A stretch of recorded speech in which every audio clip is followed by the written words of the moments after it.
Oh man, so Tyler the Creator has broken the industry, bruh. And in a project where he says forget the numbers and focuses on creativity, he's still dominating sales-wise. So we're gonna talk about that, but I don't really care about the numbers, I care about the music. So we have a full depth review and rating of his project Chromakopia. But first, let's talk business. So music usually releases every Friday. Sales start to be counted on that day as Billboard starts to organize its charts. But Tyler opted to release on a Monday, losing 4 days of tracking and still is doing wild numbers. So as you can see, Tyler the Creator's Chromakopia to sell 296K units first week and debut at #1 on Billboard. It will open at the second biggest hip hop sales week of 2024, despite only having 4 days of tracking. Now this is something that I know for sure that labels have been talking about and thinking about doing, going back to this, releasing earlier in the week. They used to do Tuesday releases, so we'll see if Tyler starts a trend. But man, let's get into the music, bro. Because like I told you, I don't really care about the numbers, but sometimes the numbers do reflect the reception of the audience because people are going back to it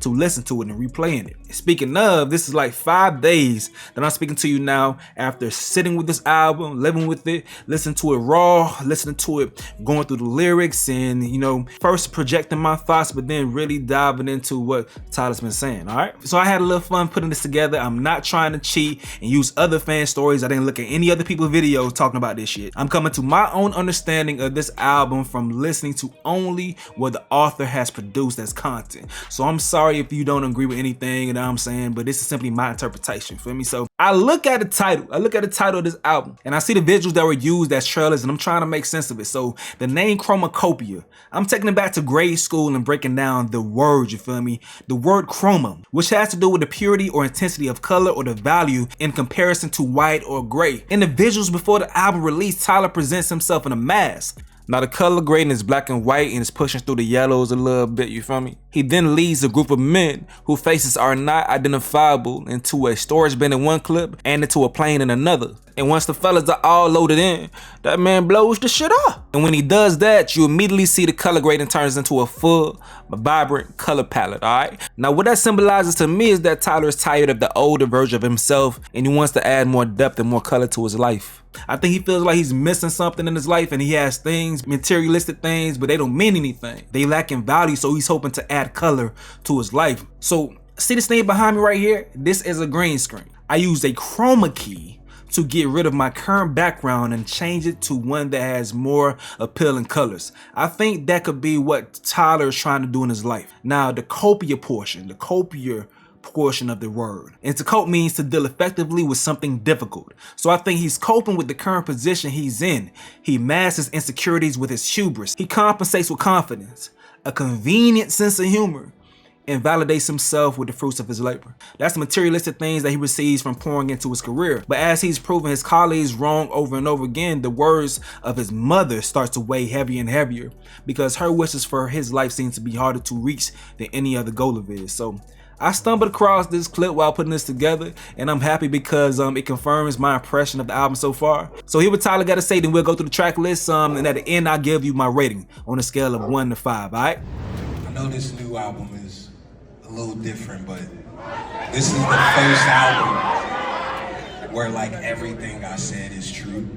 And I say that in the sense of it's no exaggeration, it's no like it's so honest that I think I had to wear a mask of my own face to get some of that shit out.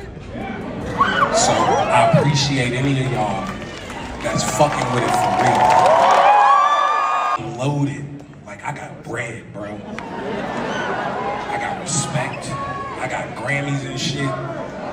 And I'm still like, hey, what the fuck am I doing with my life? That's a weird thing. I have my dream car and I'll be like, damn, I don't know what I'm doing next year after this tour for this next album. I genuinely don't. And it's been, no, seriously, it's been weighing on me because I don't know. And I put that in album form. And to know that so many people are listening and connecting, and I got niggas I'm close to FaceTiming me with tears in their eyes, like, nigga, my heartstrings. And I've never made anything that resonated with people like that. So the fact that y'all fucking with it or whatever means the world.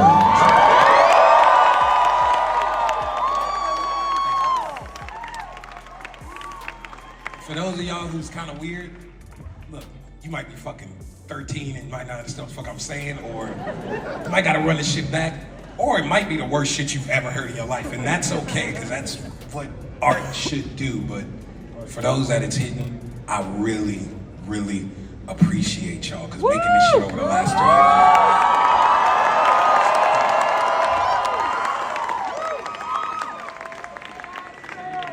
Now I'm gonna do this verse with this long ass synth solo and stand here awkwardly till it's done.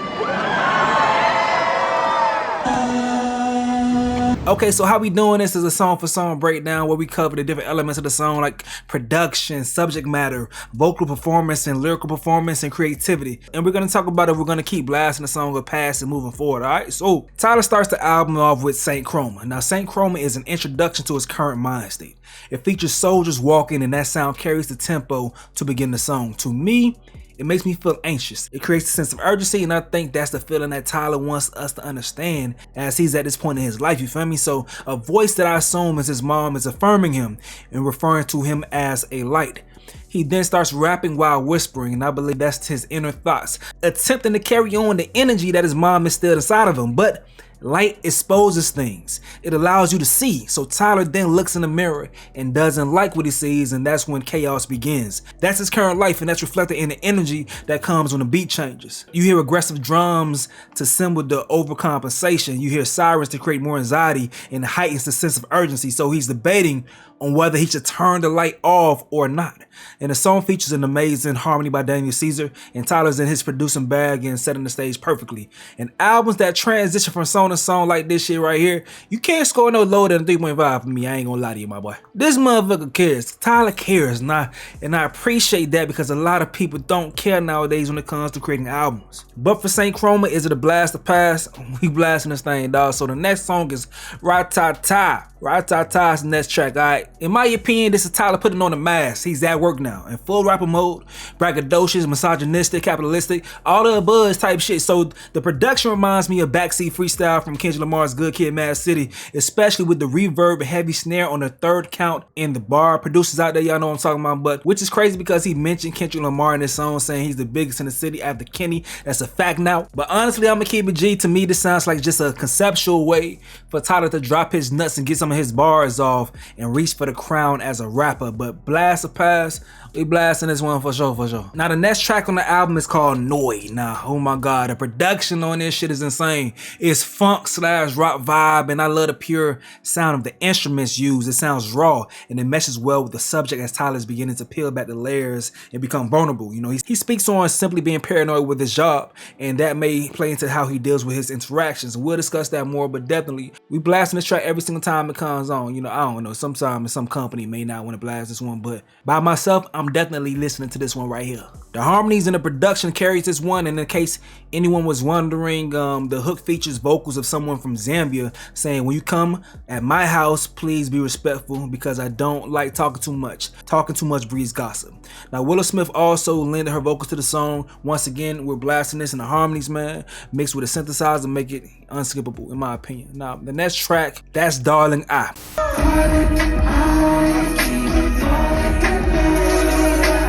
Okay, so this song features Tizo Touchdown. In my opinion, this is Tyler now off from work and he's trying to live his life, more specifically his love life, and it features vocals from the narrator telling him to never tell a bitch he loves her, but bruh said, fuck it, I keep falling in love. somewhat. So now this track right here has a bubbly beat, the first bright feeling track on the album so far, but it's just him going over his life as a millionaire bachelor.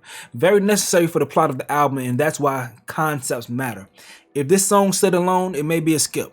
But if I cut on Chromakopia and I'm experiencing Tyler to create a movie, if I skip this track, then I miss out on context. So this is definitely a song that I have to blast every single time, especially when it comes to the lyrics here. I love this girl though. I hit the gold mine. I'm thinking new crib. I'm thinking 2 kids until I get infatuated with a new bitch. But when that gray hair finally come, at least I felt something I ain't find the one.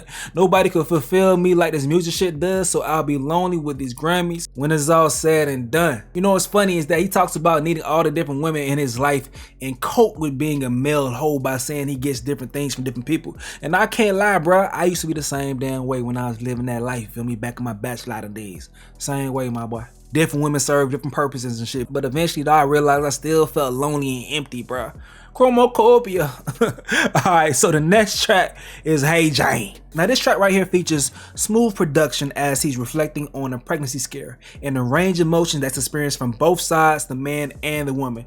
Both people explore the possibility of having a child. Now on Tyler's side, he's thinking, oh shit, this may be a chance to go ahead and check having a child off my list, but then at the same damn time, who the fuck is this woman? Like, I can't have a child with someone I barely know. I don't even know if I want to have a child right now, period. But I also can't force you to or not to have the damn baby. I messed up and all that, but the ball is in your court. Now, Jane straight up flirts with the idea of being a single mom, letting Tyler know that she wouldn't try to use him or anything, but I think she eventually made a decision. We blasting the song, but I think she eventually made a decision, and that's reflected in the title of the next track. In my opinion, I Killed You. And Tyler don't have any children out there. He says before he don't have any children, so I think she had an abortion. Once again, I may be wrong, but this is all my perception, all right? So the next track is I Killed You. Now, I Killed You is a double entendre. He uses black hair as symbolism. I think he's also referring to his natural state and things that he's done to conform to what he thought would make him successful. He killed a pure version of himself in the process of making his front-facing persona. And the song title and placement may also follow the previous songs to represent the women getting an abortion. Like I told you before, I Killed You. Alright, dope track though. I like the music. If I hear this within the sequence of the album, I'm not skipping it. I'll blast it. Now this song right here stays in my head all damn day. Judge Judy. And one of the coolest stories and melodies throughout the whole project. I like this shit right here. But this is one of the most compelling songs on the album. Tyler has an interaction that causes him to self-reflect. In my opinion, this is the turning point for Tyler. So he meets another woman and they have an amazing time together, but this shit hit different because she got missing after a while, you know? He then receives a letter from her revealing that she's passed away from a terminal illness at the time that he's reading it. This song has amazing production, perfect storytelling, and it serves purpose, which is why we have to blast it. Because Judy's passing makes Tyler start to examine his own life and question his mortality. And that's when shit gets sticky. You see how I'm putting this shit together, you feel me? I think the titles follow the story too. I may be wrong, but that's the beauty of art and music, bro. You could make the shit make sense in your head. That's the fun thing about this shit, bro. Thank you, Tyler, for giving us some fucking conceptual music, bro. Thank you, bro. This shit been boring, man. But alright, so now Sticky is simply a posse cut in my opinion, but I think the title fits in perfectly within the sequence of the album. But Tyler's back at work with his colleagues and his mask is back on and popping his shit again. The track features verses from Glorilla, Sexy Red, and Lil Wayne. Nothing too crazy though, about 8 bars a piece, and this song will stand out too because it's easily digestible. Has the drums and 808s, but essentially it's another chance for Tyler to flex his muscles with his production and lyricism. So I do love the live band sound, perfect aesthetic, a nice touch of harmonies on the bridge, but Tyler's personal life sneaks into his professional persona as he brags about being a homewrecker.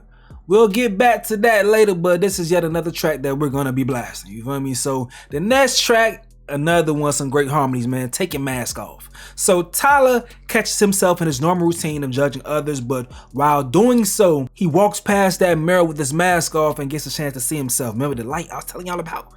Yeah. So then he decides that he wants to have an honest conversation with the man that he sees, and he then begins to obliterate himself, you feel me? Discussing his failed business ventures and his opinion, his chaotic love life, how he overcompensates, his selfishness, his desire to be respected in hip-hop. Everything possible, Tyler finally turned the gun around and aimed it at himself. Amazing track, blasted every single chance I get to. I love the harmonies, I love the rap, and I love the storytelling. Now the track called Tomorrow. So at this point, he's reflecting on his mom wanting kids, but that's just one thing that's bothering him at this point. His friends are progressing in life with priceless interactions, but he can't cry over the position they placed himself in because he has to make the best of it, but at least he's not lying to himself anymore. In the meantime, though, he has to do these things on his own time, and what he's done so far in his life is nothing to be ashamed of. But at the same time, you can acknowledge your growth and you can acknowledge that your desires have changed. If I'm listening to the track within the album, I wouldn't skip it. If it just comes on randomly, I would skip it. So I'll rate this as a pass, but within the concept of the album, perfect transitional song. Now the last track was Thought I Was Dead. This one had to grow on me. I ain't gonna lie. So Tyler's back to working with new energy, but folks thought they could breathe after his last release a few years ago, but he back on their ass. So he's firing back at the haters who's upset with his opinions as he's maturing. His haters try to invalidate him by using typical cancel culture shit, bringing up old tweets, but he's a seasoned vet, you feel me? He's been attacked by the cancel mob before they even knew cancel mob was a fucking thing. So now he's used to it and he's even more mature and he can back up his takes. And even if his opinion gets him ostracized, dog, he doesn't give a damn because he's been on the outskirts of hip hop for the longest and he got his own set of friends, our future, and his own set of fans. So he's comfortable with the area that he's crafted for himself. As far as the sound of the song, it has funky production. It had to grow on me. I initially wasn't really feeling the tuba sound. I believe that's a tuba. Fun fact, I used to play the tuba when I was a jit.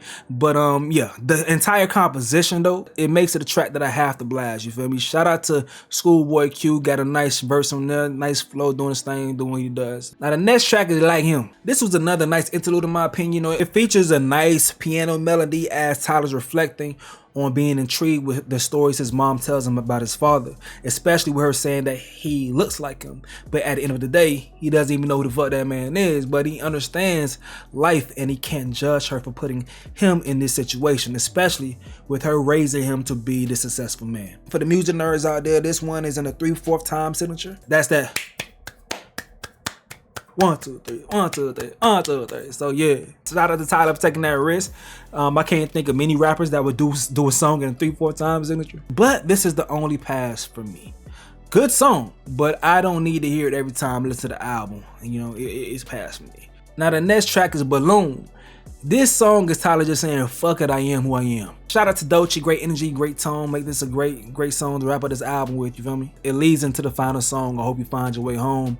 I like the production, I love the harmonies, I gotta say that off the ripper. But on this song, Travis wraps up the album with the perfect outro, giving himself well wishes on his journey as he reflects on the things he discussed in the album, such as feeling like he's losing himself, the pregnancy scare, but then he reflects on his career and now he hasn't received recognition on a major scale by being invited to shit like the Met Gala despite his work in fashion, but he believes it's due to him being a wild dude, but he's never going to conform to get those looks, all right? And then he wraps up the song saying he'll only get a black chick pregnant.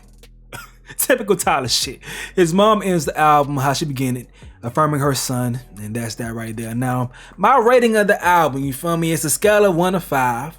And I'm gonna go through each one of my categories as far as how I rate the shit and tell you what I got and how I got to my rating, all right? So Chromakopia, Tyler, I love the album. I like the album. Production, I'm gonna give it a 5. I like the production. The creativity, I'm gonna give it a 5, okay? Replay value, I give it a 4. All right. The concept, I give it a 5. Lyrical performance, I give it a 4. If it was mostly a rap album, I'll give it a 5, but I gotta give room for someone to hit their head at the top, so I'll give them a 4 for that. Vocal performance, I give them a 4. It's some great melodies, great harmonies on it, but I'll give it a 4, okay? 5 being the highest, so that's still up there. So for Chromakopia, on my grading scale, that gives it a 4.5 out of 5. That's pretty good, man. That's pretty good, dog. So I'm gonna start doing these more. All right, so folks, y'all let me know what y'all think about my review. What y'all rate this album? Are y'all fucking with it? Y'all not, man? A lot of people listening to it. I know that's for sure. Folks are listening. But let me know what you gotta say in the comment section below. I'm gonna get up out of here though. This ain't an update with Stacy. It's a review, I guess. So different outro. Yo.